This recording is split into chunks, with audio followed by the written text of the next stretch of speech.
We're at the IFA, the International Franchise Association, live and in person.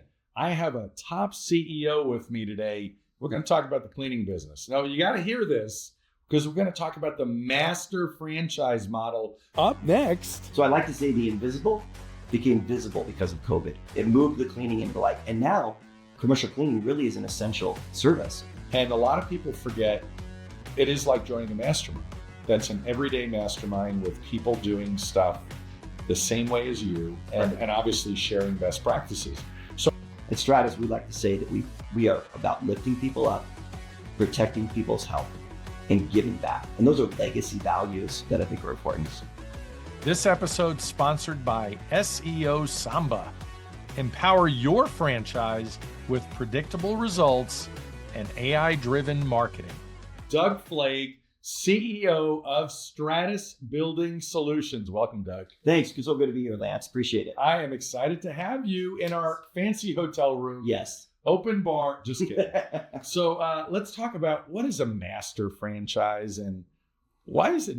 There's a lot of companies that don't do masters. I think Subway developed with masters. So talk about that. Yeah. So in our master franchise model, so really a master franchise is you buy an exclusive territory and you become the franchisor for that territory. And you're going to then sub-franchise to unit franchisees. And in our industry, in cleaning specifically, why this works so well is that people who are really good at cleaning, they're really great at the cleaning. They're really good at leading teams. They develop their people really well. Maybe where their weaknesses are is they're not good at proposals. They're not good at marketing. They're not good at even collections. And together, our master franchisee and the unit franchisee really come together to make that happen. And that's a pretty powerful model. So it's really very big scale. You could have it in exclusive territory. And it's allowed us to cover a lot of the states because when we talk to clients, we want to talk about our ability to cover their commercial properties and our ability to take care and clean those. Doug, when it comes to commercial cleaning or franchising in general, people talk about the sexy stuff. Why people think restaurants, you were in the restaurant business like I was in the restaurant business. That is not a sexy business. You're cleaning toilets, you're cleaning grease traps and hood cleaning and all these crazy things. Sure.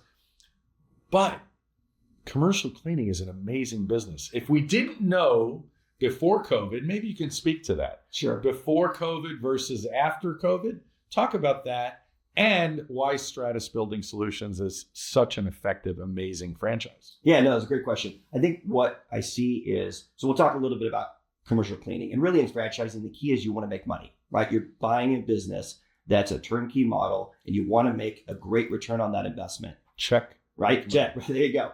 And then, and so that's why you get in. Whether it's sexy or not, right? You know, back in the 70s, would you want to be the guy who's making all the plastic forks for the whole country? Like it's not terribly sexy, but you can make a lot of money in it. And so in the same way, commercial cleaning is a great model. The other thing I like about it is that it's a recurring revenue model. Meaning if I sell $5,000 in new contracts this month, I start next month with $5,000. If I open a restaurant, I made my sales for the month. And the next month I start with $0. And I hope some of those customers come back because I gave them great service, et cetera. It both work. The other thing I like is that in the commercial cleaning business, it's a low overhead investment. You're not having to spend a lot of money to get in. Very low cost for a unit franchisee. Master franchisee is a great low cost and a great return on investment. And you can see all those details, obviously, in our FDD. But let's talk about how commercial cleaning evolved pre-COVID and post-COVID. So pre-COVID, it was kind of a mystery thing. You know, these magical elves came in at night and cleaned your office, right? And you're like, oh, somebody wiped my keyboard down and they wiped my monitor down. My trash can was empty. Exactly, like magically done. But what I like to say about COVID is COVID moved commercial cleaning into becoming more of a trusted advisor. Like we didn't really talk about high touch points, right? Like you didn't talk about door handles and all those things we touch a lot that can spread disease. That's a lot bigger deal. And we were able to, during COVID, coach our customers, become a trusted advisor. How do we navigate this? Because the situation was evolving daily and it's hard to keep up with it. I mean, they're just trying to stay open as a business. Yeah. And so we were helping them navigate, not overspend where they don't need to, not underspend where they should, and then navigate it so they're providing a safe environment for their people. So I like to say the invisible became visible because of COVID. It moved the cleaning into the light. And now commercial cleaning really is an essential service. Like when I walk into my office, like you're saying, I expect that the lights turn on, the internet works, and if Stratus was there the night before, the office is cleaned, trash cans are emptied. So it's like an essential service, almost like utility nowadays. One thing I didn't ask you about the master when we were going through this, correct me if I'm wrong, is your process that a master franchise owner opens the first territory and then they're the ones actually doing the training for future franchisees that they're coming within their territory. So they're really only required to open one, and they really can manage that master effectively, as a franchisor. Right. Yeah, and it's an exclusive territory. So we'll just pick something like Dallas-Fort Worth. So you've got the boundaries of the 4 counties that make up Dallas-Fort Worth, and that's an exclusive territory. Then within that, the master franchisee is going out and getting customer contracts, and then they're going to give those customer contracts to the unit franchisees who execute them. And then there's a fee split on that, but we share in the royalty stream of that, and then corporate shares as well. And these master territories are large. A lot of them are large, but we're finding you don't need a massive population. Our largest franchisee in Stratus is not in New York, Los Angeles, Chicago, Dallas, or Miami. A lot of people think that They you need a think big that. city. And you don't. You can be the big fish in a small pond with this, and you can become the premier provider within your territory and really be the go-to in the market. Yeah. I happen to know that your largest franchisee did $16 million last year. It's a big business. It is a big business. Yeah. Yeah. So who is the ideal? Well, so if you're thinking of the top 10% of your franchise owners, the highest performers, Yeah. what are the qualities or characteristics that they have that perhaps the bottom 10% of owners do not have? Here's what I think. When I look at our top 10, they all come with strong sales experience. If you think about a master franchise model, they're going to sell customer contracts, they're going to sell unit franchises, and then they're going to do the operations portion to kind of keep the whole machine running. And then corporately, we see ourselves as a marketing and technology company. We're providing marketing support and tools to succeed and win customers and franchisees for the masters. And then we also provide the technology solutions to make it all work easily so that headcount is low, which keeps operating costs down. And so they bring that strong sales experience. They're executors. They run the playbook, and they've shown track record of doing that in whatever the way they show us when we're reviewing master franchises. We're looking for ones, but they just run the playbook. They're not trying to reinvent the wheel. They may have great ideas, and we'll work with them to vet those because I love to collaborate with my franchisees, and I've learned so much from them. But man, that's a big piece. So strong sales, ability to execute, and then the leadership piece. You got to lead great teams because really we're about building legacy.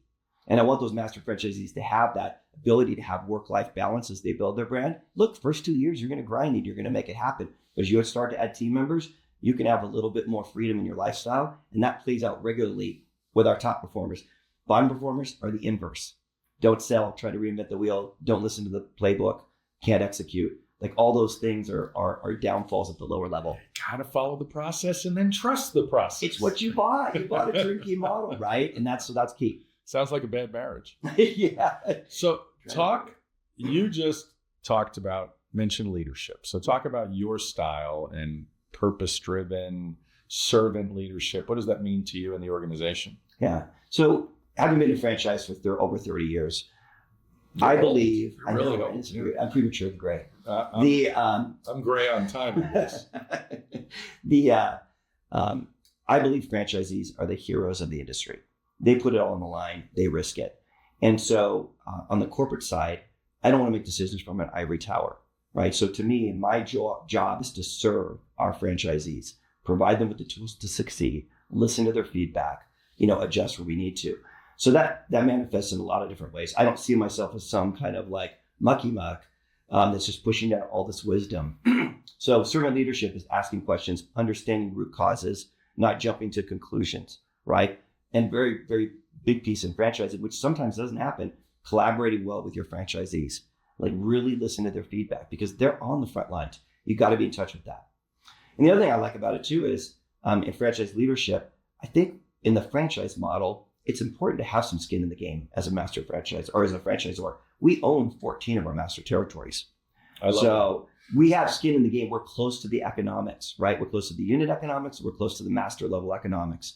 And we watch that very closely because we have skin in the game. So in the servant leadership model, we really focus around putting others above ourselves. It's not about me. And I didn't know that right away early in my career, right? I was very much a hard driver, an achiever, making things happen.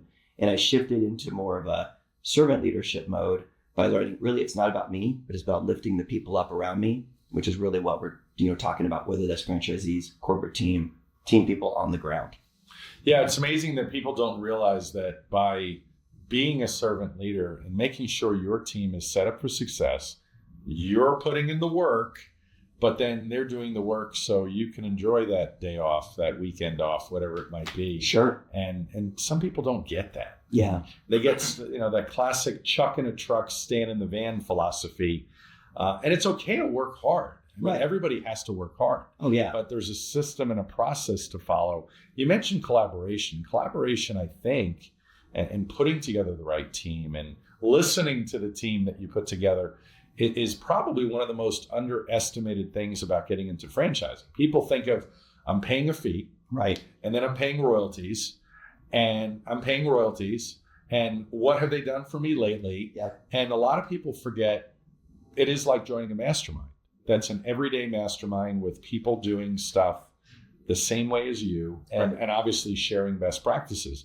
So on the collaborative side of things, is there a franchise advisory council? What do you do to harness the knowledge of top performing owners? Yeah.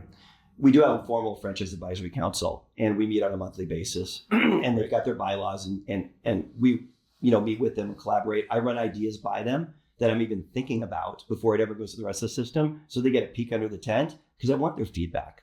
But also in any franchise system, there's informal influencers, and I spend time talking to those people as well, because you want it to stay in front of them because they maybe even have way more influence than an FAC. Yeah. And they maybe don't want to participate in the FAC. Correct. Be the megaphone. But like you said, they're behind the scenes pulling strings. Absolutely. I love this. Yeah. And so you've got to stay close to them.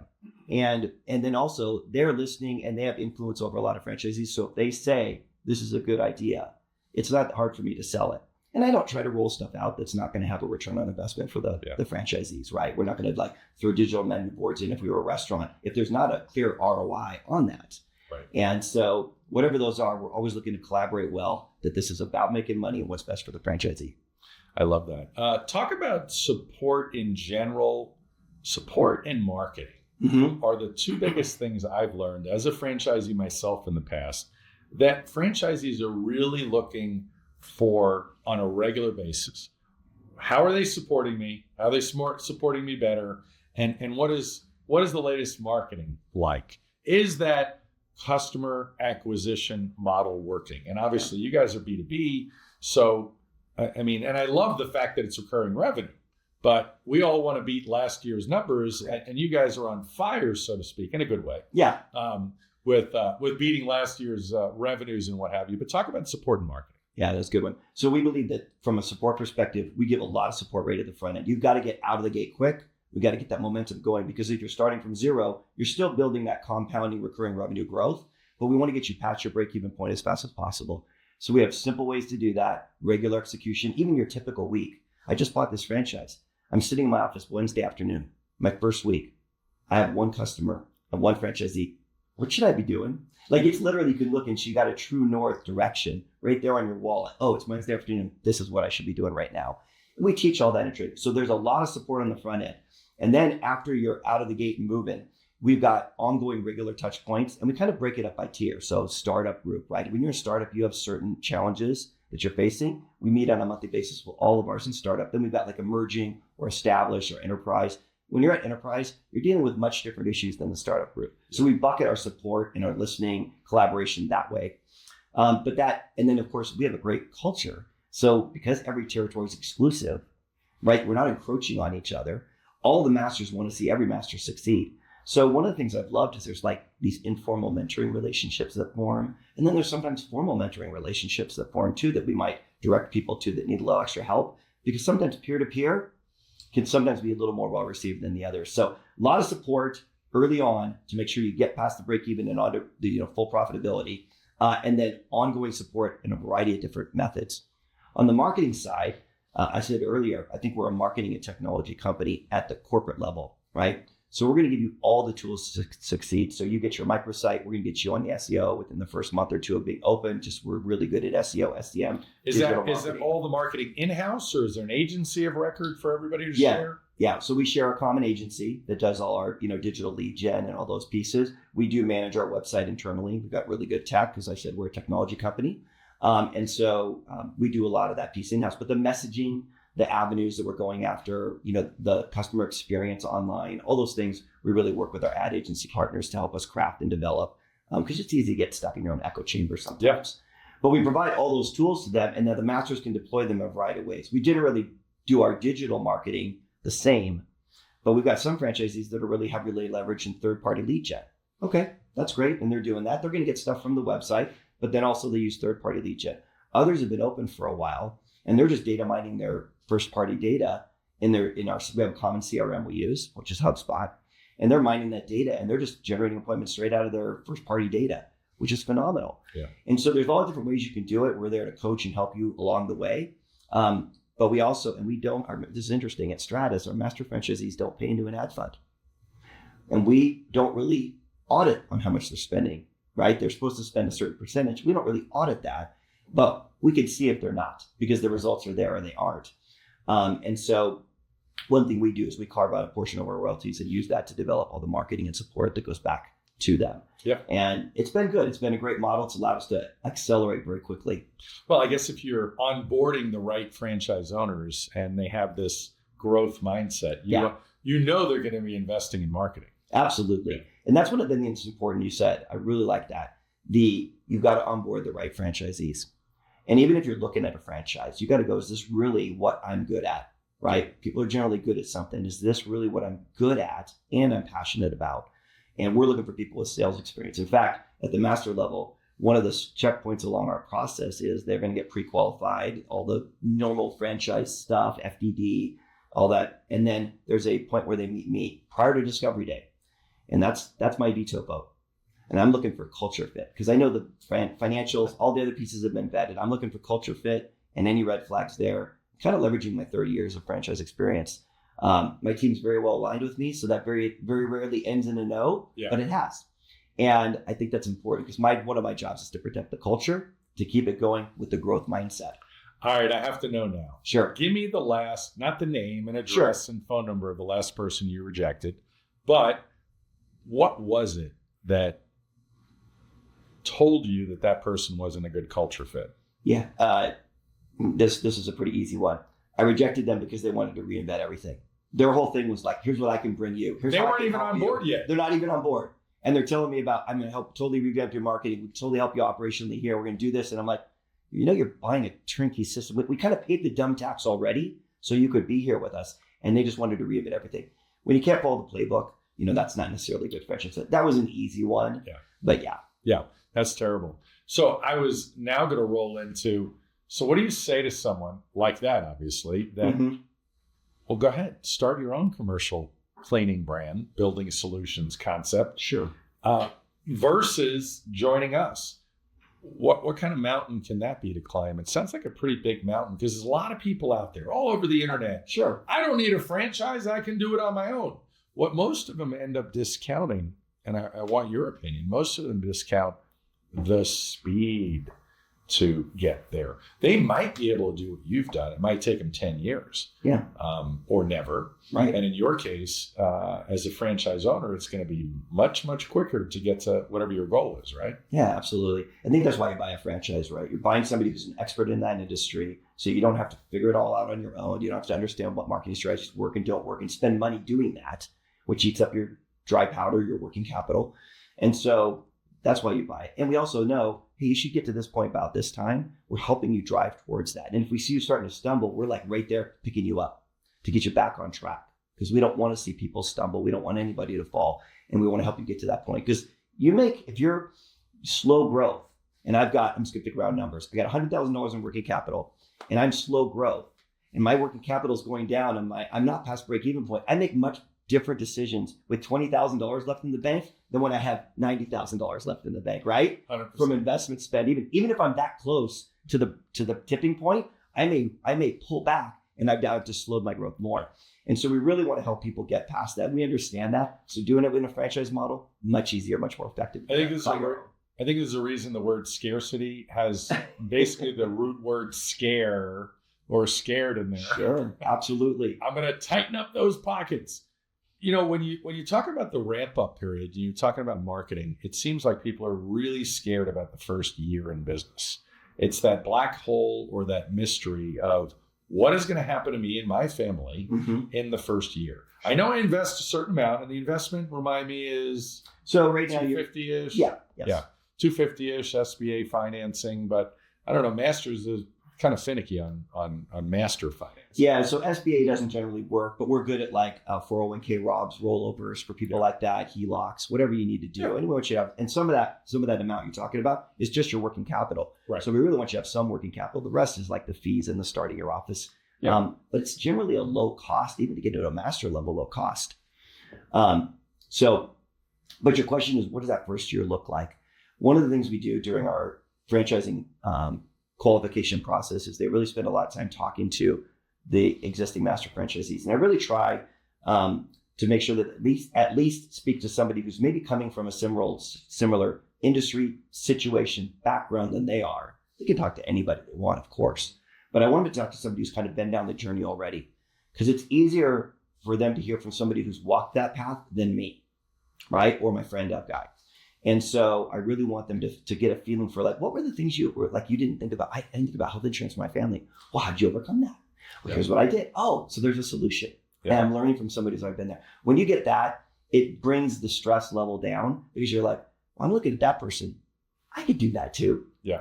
And so it gives you confidence and takes away some of the fear. There's always risk in business. Yeah. But the more you see that this team pulls together, that you're going to get all the support, it starts to lessen the anxiety around that.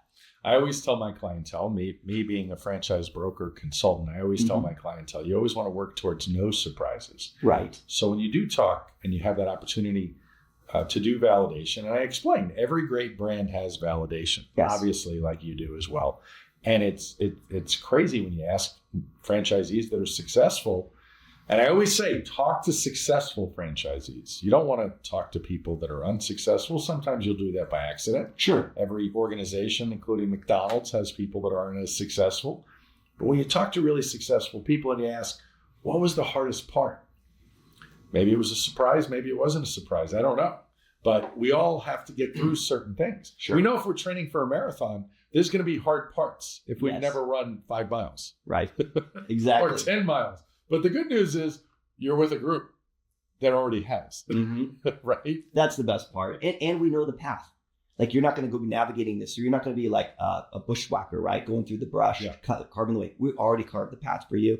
Just follow the path, execute the model, and we're there for support and ongoing guidance for you. And it's great. Yeah. Obviously, it works, right? Absolutely. Doug, you've been fabulous. You've been wonderful. You've shared great information. Final thoughts, final words of wisdom for the audience. Yeah, I think when you're thinking about franchising in general, a couple things you want to make sure you do. One is really do your due diligence. Really dig into the brand. Talk to franchisees. I can't stress that enough. Pick up the phone, take them to lunch, whatever you need to do. Talk to franchisees. Find out if what the franchisor is telling you is really what's happening out there on the front lines. And if that's contiguous, you found a unique brand. You found some good culture, and I think that's important. And then find somebody who's maybe in your industry or your background, and align with that. Like, what was hard for you? Like, we're both sales. What was hard? Oh no, this fits great because all the skills we learned applies. Those are all great things to do. And then make sure that what you do is not just what is the hottest thing right now in franchising, because there are some trends in franchising that ebb and flow. But find out what it is that you're good at and you could be passionate about.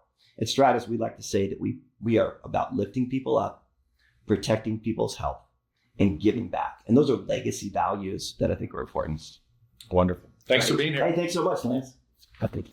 If you're ready to talk about franchise opportunities, hit the link below to schedule a call. My services are free, and don't forget to like, comment, and subscribe. Thanks for listening.